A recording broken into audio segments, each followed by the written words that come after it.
আলাইকুম বন্ধুরা, কেমন আছো তোমরা? আশা করি অনেক ভালো আছো। সো আজকে আমাদের ভিডিওটি হচ্ছে তোমাদের ষষ্ঠ শ্রেণীর ইংরেজি বুকের 26 মানে 26 নাম্বার পৃষ্ঠা এর 3.7 এর আনসার দেখব। সো চলো শুরু করা যাক। সো ফার্স্টে আমরা আমাদের পৃষ্ঠা নাম্বারে চলে যাচ্ছি।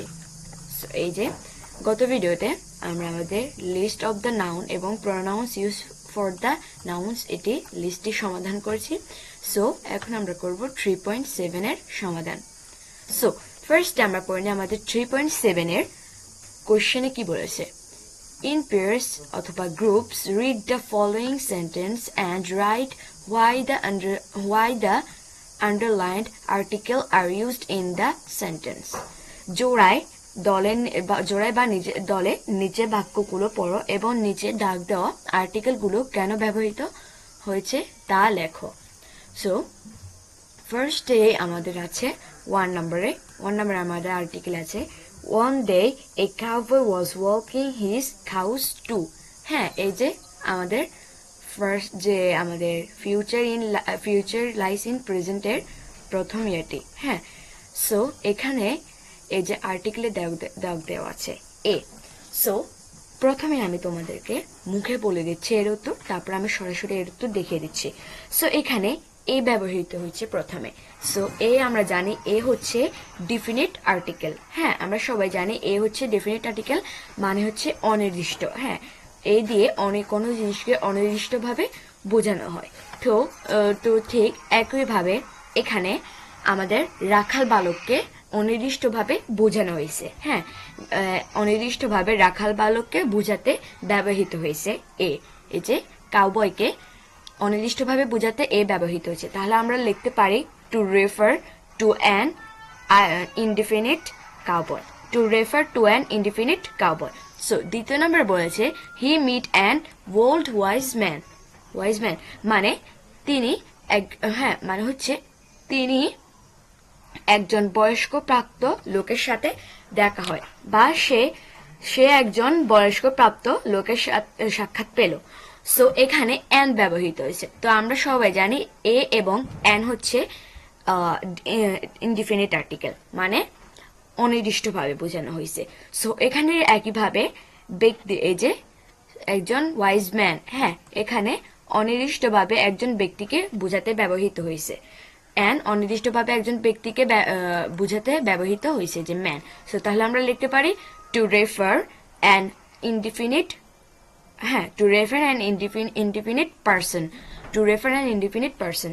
3 number বলছে same the man the cowboy asked him. হ্যাঁ, এখানে বলছে আমাদের লোকটাকে দেখার পর বা লোকটাকে দেখে রাখাল বালকটি তাকে জিজ্ঞাসা করলো। সো এখানে দা ব্যবহৃত হয়েছে। সো আমরা সবাই জানি যে দা হচ্ছে ডিফিনিট আর্টিকেল মানে নির্দিষ্টভাবে বোঝানো হয়েছে। সো এখানে নির্দিষ্টভাবে রাখাল বালককে বোঝানো হয়েছে। হ্যাঁ, নির্দিষ্টভাবে রাখাল বালককে বোঝানো হয়েছে, তাই আমরা লিখতে পারি to refer two a particular noun. Two refer two a particular noun article. হ্যাঁ, টু রেফার এ পার্টিকুলার এখানে আছে কাউবয়। হ্যাঁ, এখানে হবে two refer to a particular cowboy. To refer to a particular cowboy. So 4 number বলছে he meet an old wise man with an umbrella. হ্যাঁ, he meet an old wise man with an umbrella. এখানে an ব্যবহৃত হয়েছে মানে অনির্দিষ্টভাবে indefinite. হ্যাঁ, তাহলে আমরা লিখতে পারি to refer to an indefinite umbrella. To refer to an indefinite umbrella. অনির্দিষ্ট ছাতা বোঝাতে an ব্যবহৃত হয়েছে। তারপর বলছে he was a unique man.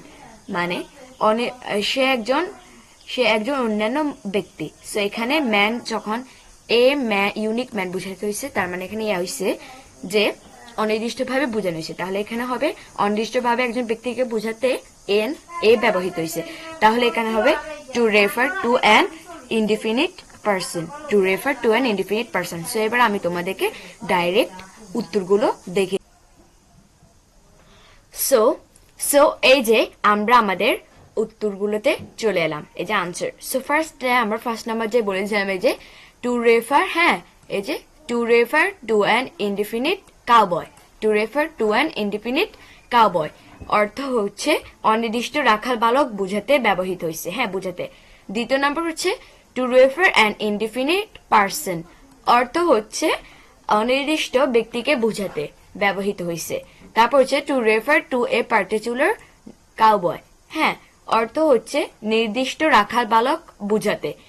R 4 number বলছে two refer to an indefinite umbrella, হ্যাঁ অর্থ হচ্ছে অনির্দিষ্ট ছাতা বুঝাতে, হ্যাঁ অনির্দিষ্ট ছাতা বোঝাতে। তারপর বলছে two refer to an indefinite person অর্থ হচ্ছে অনির্দিষ্ট ব্যক্তিকে বুঝাতে।